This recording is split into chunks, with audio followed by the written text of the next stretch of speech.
Hello, hello!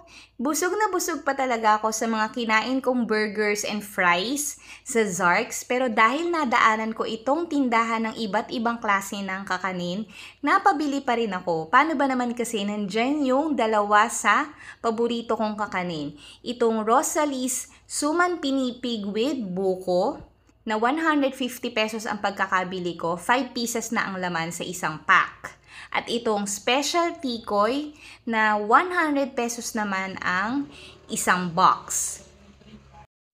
Hindi ko man agad nakain itong mga kakanin na ito dahil busog pa talaga ako, pero magiging almusal or merienda ko yan sa susunod na araw.